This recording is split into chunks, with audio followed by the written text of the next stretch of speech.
Hello everyone, good morning. আবার একটা নতুন ভিডিও নিয়ে তোমাদের সাথে চলে এসেছি।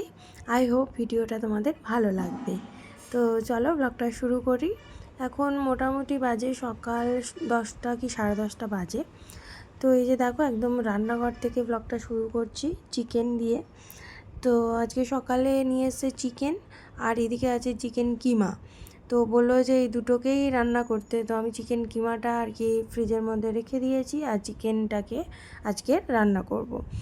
আর এইদিকে দেখো, এখানে প্রচুর বাসন জমে গেছে, তো এগুলোকে এখন তুলতে হবে, মাজা বাসন। তো এগুলো তুলবো, রান্নাঘরটা একটু মোছামুছি করে নেব।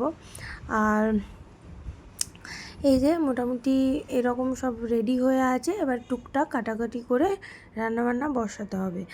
আর এইদিকে দেখো, এখানে বাজার নিয়ে আসেনি, শুধু টমেটোটা শেষ হয়ে গেছিলো, তারপর টমেটো নিয়ে এসছে।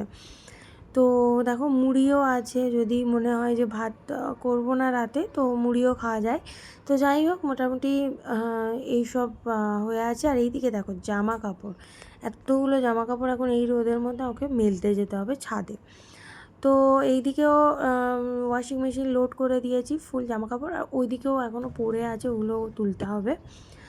আর আবার আমি ঘরে চলে এসেছি বিছানাটা ঠিকঠাক করতে। তো এই যে বালিশের বারে বালিশের এইটা খুলে যায়। আর জানোই তো, আমি প্রত্যেক দিন সব বালিশ বা গায়ে দিই যে ব্ল্যাঙ্কেট, সব রোদে দিই। তো তাই জন্য আর কি এগুলো ভালো করে ভাঁজ করছিলাম, যাতে রোদে দিতে পারি। আর আমার রোদে দিতে গেলেও ছাদে প্রত্যেক দিন যেতে হয় না, যেহেতু আমার ব্যালকনিটা সামনেই, আর ওখানেই ভালো রোদ আসে। তো তার জন্য আর কি আমি সব রোদে দিয়ে দিই। আর বিছানাটাকেও ঠিকঠাক করে পাতবো বলে আর কি সব তুলে রোদে বাইরে চেয়ারে দিয়ে আসছিলাম। আর এই যে দেখো, বিছানা যতই টেনে টুনে করি, এদিকে দেখো এসি রিমোটটা হাত থেকে ঢাপ করে পড়ে গেল, মানে এটাও গেল। আর ওদিকে জোয়ানও খেলাম, একটু জলও খেলাম, নাহলে ভালো লাগে না, মাঝে মাঝে গাটা কেমন করে। তো তার জন্য একটু জোয়ান, একটু জল টল আমি খাই। তো এদিকে দেখো, বিছানাটা ঝাড়ছি। বিছানাটা যতই ক্লিন করি না কেন, ততই নোংরা হয়। মানে আমার বর এসে বসলেই বিছানার ও মাথা থেকে এ মাথা, বিছানার তলায় যে আর একটা যে বেড কভার, সেটা আমি কাচতে দিয়েছি, তো তার জন্য আর কি আরও বেশি কুড়ি যাচ্ছে। তো যতক্ষণ না ওটা কেচে আনতে পারছি, ততক্ষণ মানে এরকমই হবে। তো ভাবছি অন্য কিছু একটা বের করবো, করে এর তলায় পেতে দেবো। তারপর দেখো, এই যে জানলাটা খুলে দিলাম, পুরো রোদ চলে এলো। আমার বিছানা আলাদা করে রোদ খাওয়ানোরও প্রয়োজন হয় না, যেহেতু আমার জানলাটাই এত বড় যে পুরো রোদ ঘরের মধ্যে আসে। তো তারপরে একটু বসে নিলাম, ক্লান্ত লাগছিল শরীরটা। দেখতেই পেলে কতগুলো কাজ পেন্ডিং হয়ে পড়ে আছে, কতগুলো জামা কাপড় পড়ে আছে। তো মোটামুটি ওগুলোকেই এখন ফিক্সড করবো, ওগুলোকে তুলে ছাদে দিয়ে দেবো, মেলবো। অনেক জামা কাপড়, তো মেলতেও টাইম লাগবে, তাই ভাবলাম চিকেনটাকে ধুয়ে দিই। আর চিকেনটাকে ভাবছি ফ্রিজে ঢুকিয়ে দেবো, কারণ বেশিক্ষণ হয়ে গেলে আবার কী বলতো, যদি খারাপ টারাপ হয়ে যায়। তো চিকেনটাকে ভাবছি ফ্রিজেই দিয়ে দেবো, চিকেন কিমাটা ফ্রিজে দিয়ে দেবো, কারণ ওটাও করতে বেশ খানিকটাই টাইম লাগবে। তো আমি ম্যারিনেট করে চিকেন করি না, আমি ডাইরেক্ট চিকেন দিয়ে দিই, মশলা আগে কষিয়ে নিই। আর দেখতে পাচ্ছ আমি হালকা ঝিমোচ্ছি, আমার শরীরটা সত্যি একদমই ভালো নেই।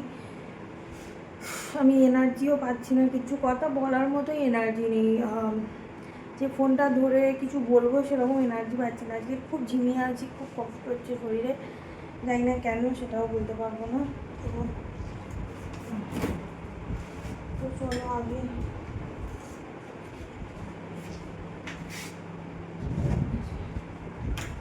যেমন মানে একটা অদ্ভুত একটা যে থাকার মতো হয়ে গেছে।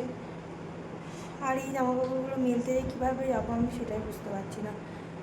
তো মেলতে তো হবে, তো দেখছি যাবো। তো চলো যা পারি, যতটুকু পারি আর কি ততটুকুই করার চেষ্টা করি, যা পারবো না তত বাদই দাও। আর একটা জিনিস, নিচে থেকে এই পর্দাগুলো নিয়ে এসেছিলাম, একটু ধুলো নোংরা হয়েছে, তো এগুলো উপরে সার্ফ জলে ভিজিয়ে দেবো, তারপরে ওখানে ছাদে কেচে নেবো। এগুলো আর ওয়াশিং মেশিনে দেবো না, খুব নোংরা হয়ে যাবে। তো এগুলো হাতেই কেচে নেবো।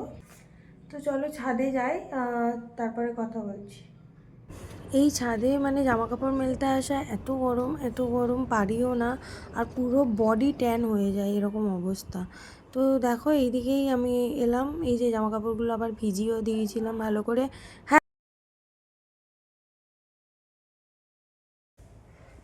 পরে এসে সব ধুয়ে দেবো। এখন ভিজিয়ে দিয়ে গেলাম, যেহেতু অনেক দিন ধরেই পড়ে আছে, তো তাই ভিজিয়ে দিয়ে চলে যাচ্ছি। এবার একটু ঘর বাড়ি মুছে দেবো, আগে একটু জল খাই।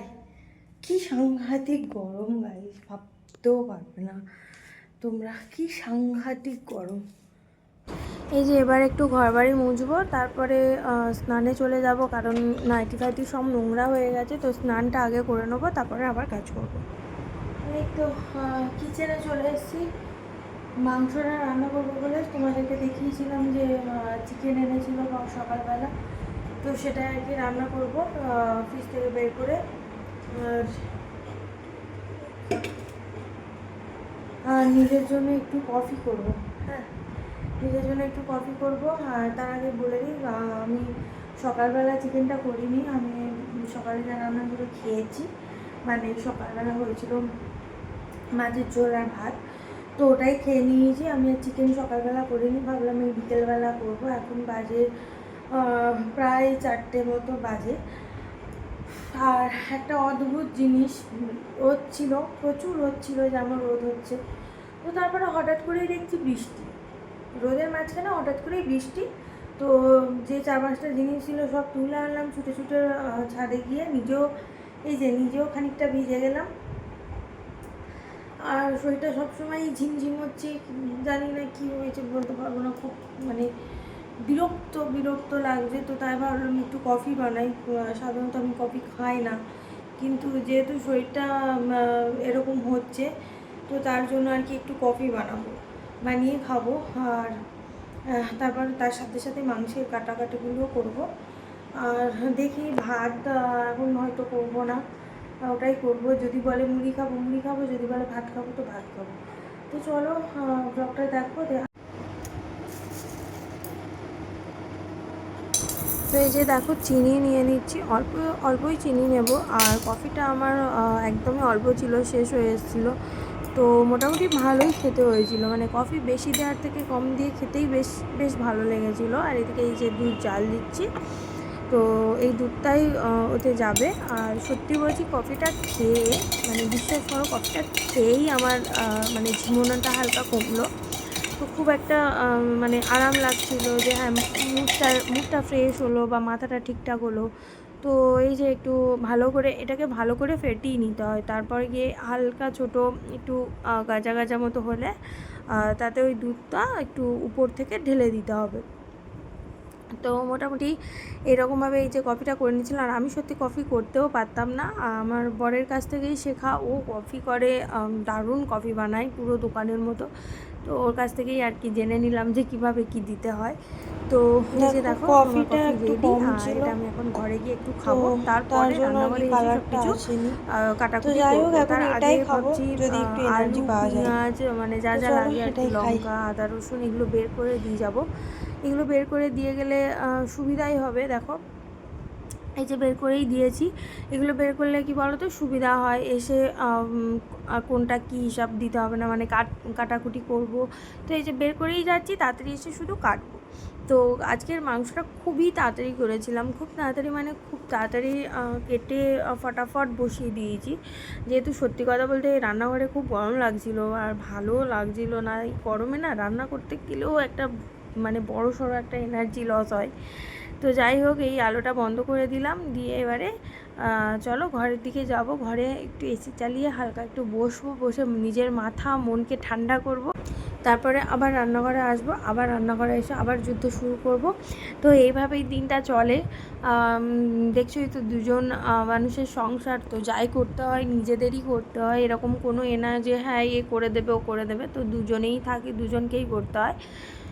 আর এদিকে দেখো, তোমাদেরকে একটু দেখিয়ে দিই, জামা কাপড়টা দেখো কতগুলো, এগুলোকে আবার ভাঁজ করতে হবে, মানে কাজের কোনো শেষ হচ্ছে না, শেষ নেই। সন্ধে হয়ে গেল, কাজের শেষ নেই। তারপর এদিকে দেখো লঙ্কা, পেঁয়াজ, আদা, রসুন, পেঁয়াজ না সরি, লঙ্কা, টমেটো এগুলো সব পেস্ট করব বলে এতে শুকনো লঙ্কা দিয়েছি একটা, আর একটু লবণ দিয়ে দিয়েছি হালকা, মশলাটা একটু ঠিক হবে। তো দিয়ে এগুলো পেস্ট করবো। আর এইদিকে দেখো পেঁয়াজ আর আলুটা কেটে ধুয়ে জল ঝরাতে দিয়েছি, তারপর পেঁয়াজটা ভালো করে কুচিয়ে নেবো।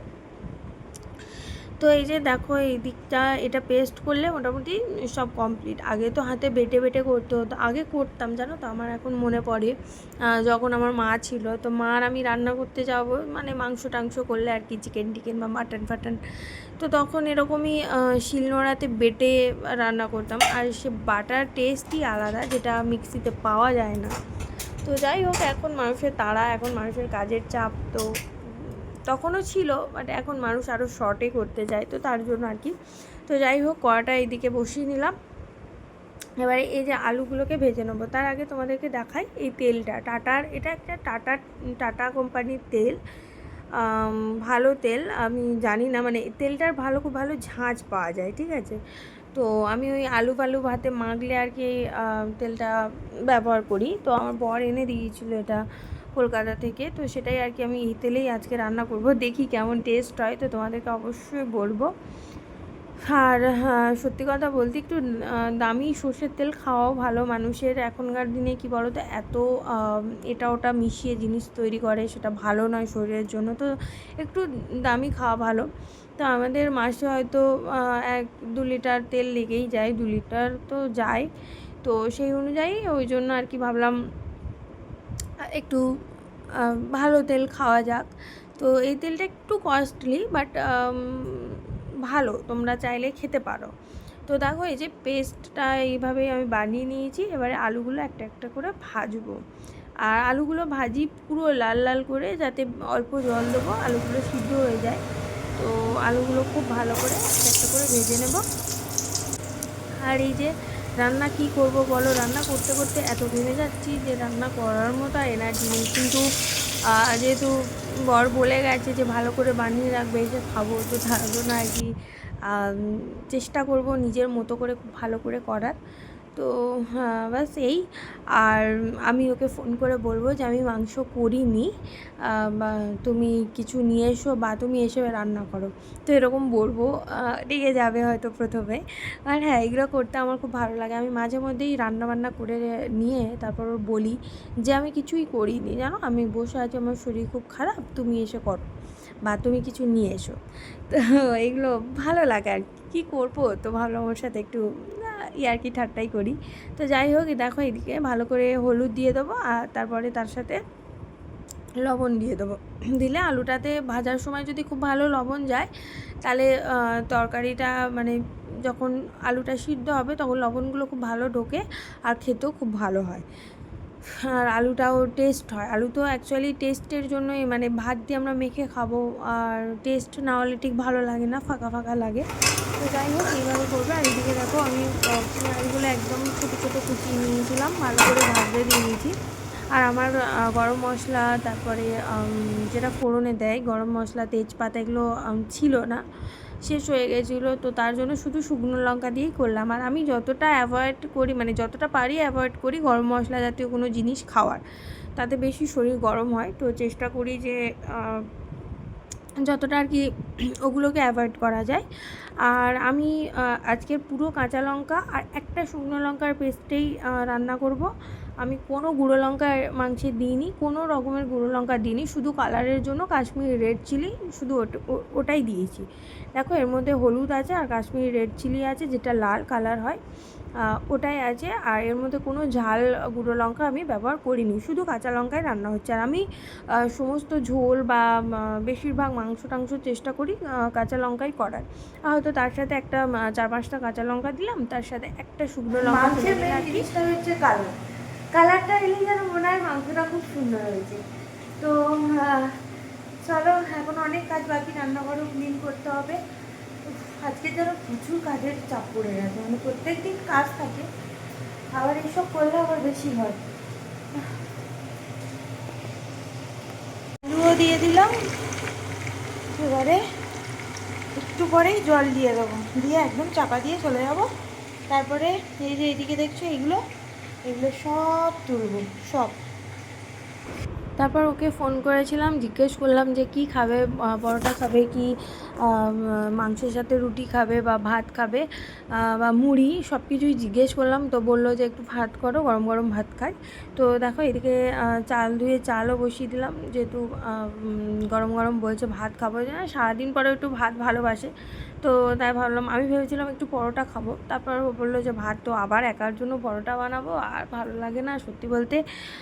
ওকেও যদি একটা পরোটা দিই না, তো ও আর পরে ভাতটাও খেতে পারে না। তো তাই ভাবলাম দুজনে একেবারে একটু ভালো করে ভাত খেয়েই নিই। তো এই যে দেখো মাংস টাংস সব আমি গামলা এবার ঢালবো বলে এই যে গামলা ধুয়ে রাখছিলাম, ঢেলে একেবারে ঘরে নিয়ে চলে যাব। কারণ এই গরমের মধ্যে কোথাও খাওয়া সম্ভব না, কোনো টেবিল আমরা এমনি ঘরেই খাই। তো গরমে তো আরোই খাবো, গরমে মানে ঘরে এসি চালিয়ে দুজনে বসে বসে রাতে খাবো। আর ওকে ফোন করে বলে দিলাম যে একটু পাতি লেবু আনো, আর তার সাথে স্যালাড বানাবো, আনো ওই শশা। তো শশা আর পাতি লেবু আনতে বললাম, ও আবার টমেটো নিয়ে চলে এসছে। তো যাই হোক, একটু স্যালাড না হলে হয় না ঠিক। রাতে যেহেতু কি আমার রাতে চিকেন হলে না তার সাথে একটু লেবু স্যালাড এগুলো ভালো লাগে। আর সকালবেলা আমি যখন খাই শুধু মানে একটু চিকেন আর একটু অল্প ভাত হলেই আমার চলে যায়।